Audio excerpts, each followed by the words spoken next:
Takkatu jira. Maatii hiyyeessarraa dhalatte. Barnoota isii irrattis akkaan cimtuudha. Ollaan hundi haalaan isii jaalata.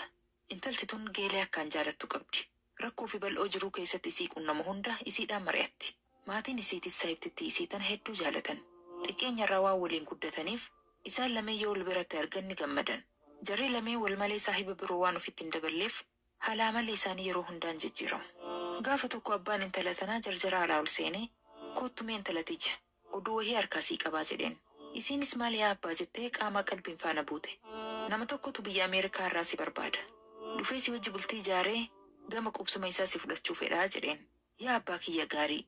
Gurbaan biyya faranjiitii dhufuun qofti gahaa miti. Haala isaa qorattee jirtaa? Waan irraa bayitu qabdaa? Gurbaan nama diin qabu moo akkam? Bifti isaa hoo akkam jira jettee gaafatte. Intala bareedda qorattee jirtaa? Waan irraa bayitu qabdaa? Gurbaan nama diin qabu moo akkam? Bifti isaa hoo akkam jira jettee gaafatte. Hanga gaggaafadheetti nama gaarii naan jedhan. Garuu qorannoo jennee carraa tanaaf jiran dabarsinu. Ni garta jiruu nuti keessa jiraannu. Yoo rabbiin carraa tana siif banee nama kanatti heerumte jiruu tanas nurraa jijjiirta. Maal akkaan haafiyaatiti haara galfannuun feetuu jedheen. Yaa abbaa wanti an halkanii guyyaa manaamu sanuma. Osoo danda'ee lubbuu tiyya isiniif eegee na gammachiisa. Wanti gammachuu keessan caalaa na gammachiisu hin jiru. Hayyee tole ani eeyyame. Rakkoon takka hin jirtu. Gurbaan haa dhufu jetteen. Lakki akkasitti si dirquun fedhu. Dura gurbaan haa dhufu. Ijaan wallaallattan. Eega inni dhufee booda wajji teessee waan barbaadde gaafatta. Eega wallaallattanii booda yoo isin lachuu wal jaalattan nikaa isiniif goona. Malee jiruu teenya jijjiiruuf jecha akka bultiin feenetti seentuun fedhu jedheen. Akkasitti gurbaan biyya faranjiiti manatti galu dubbii tana intalaaf hime. Intalattiinis hoggasuma gara mana hiriyaa isii deemtee waan kanatti himte. Rabbiin na jaaruuf deema. Namticha tokkotu Ameerikaa irraa dhufee na fuudhuu barbaada.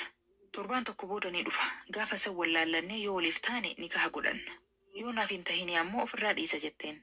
Geeleen isii tunis baga gammaddee bareedduu tiyya. Baga rabbiin si milkeesse jetteen. Intalattiinis hiriyaa isii gammachiistee gara mana ofii deebite. Hiriyaan isii tun dhukkuba hamaa tokko qabdi. Yeruma san dhukkubni kun itti ka'e. Sunis dhukkuba hisdiiti. Akkamitti osoo an carraa dhabee taa'u isiin carraa ajaa'ibaa kan argatti.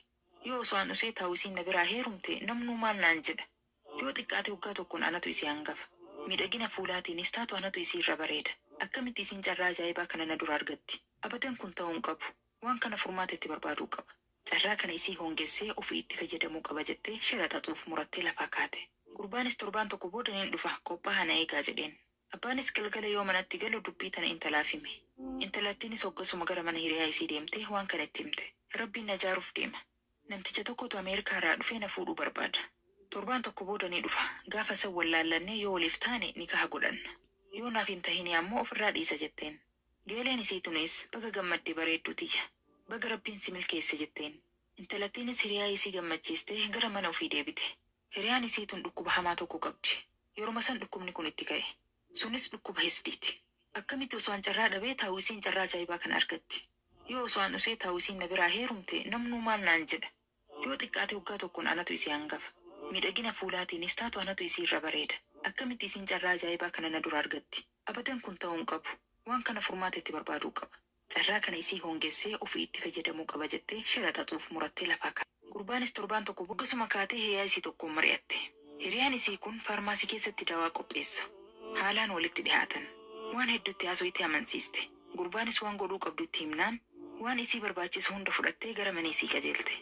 Gurbaan dhufuuf guyyaan lama yoo hafu looshina fuulaa tokko bittee hiriyaa isii bira dhayxe. Yaa bareedduu tiyya. Amma gurbaan boru yoo kiiftaan dhufaami. Kanaafuu waa diddibatteef tottolchuu qabda. Akka gaariitti babbareeddee huural'eenii fakkaattee eeguu qabda. Akka gurbaan takkitti ma dhufeen jaalalateetiin gaggabu godhuu qabdaa jetteen. Mee maal dibadha duuba ani waan dibatan kanan beeku bar jetteen. Kunoo anatu siif jiraami. Looshina ajaa'ibaa siif fide. Looshina kana galgala yoo raftu dibadhuu rafi jettee itti kennitee biraa deemte. Intalattiinis gammachuun irraa fudhattee dibattee rafte. Ganama wayita hirribaa kaatu fuula isii irratti jijjiirama wayii argite. Fuulli isii akka ajaa'ibaatti laafa. Deemtee daawitii dura dhaabbattee yoo of laaltu dhugattuu haalaan irraa bareedee jira.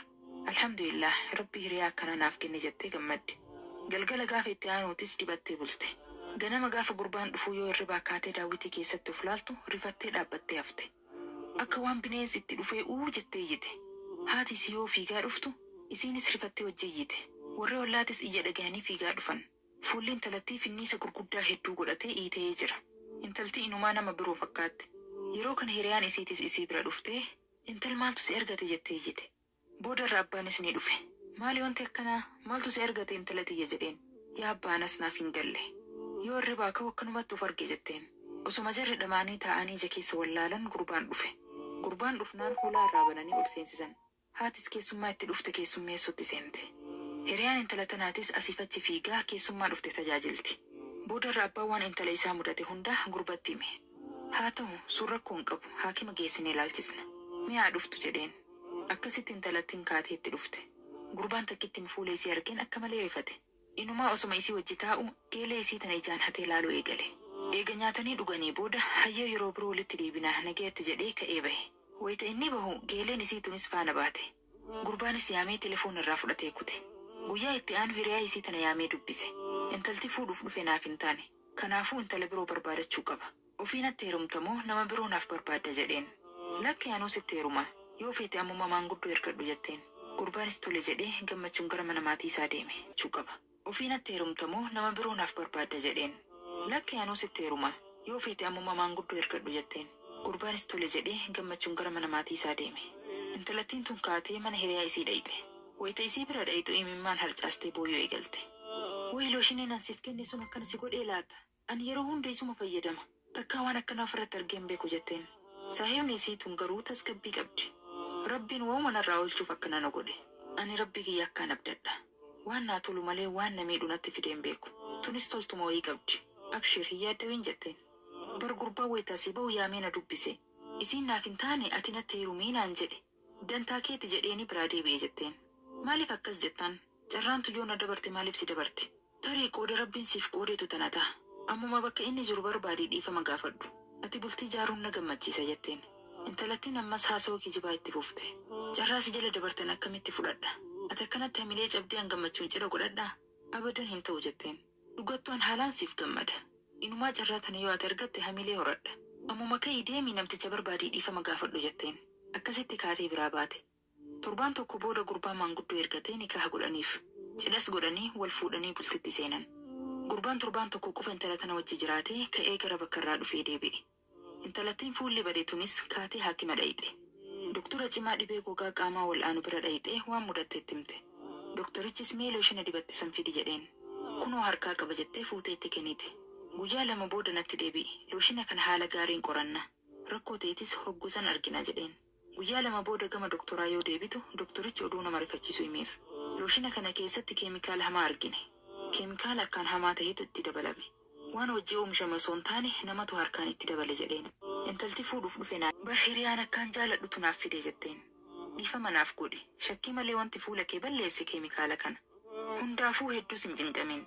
Wanti kun wal'aansa gaarii qaba. Baatii muraasa sirra tura malee fayyitee qulqullutti deebita jedheen.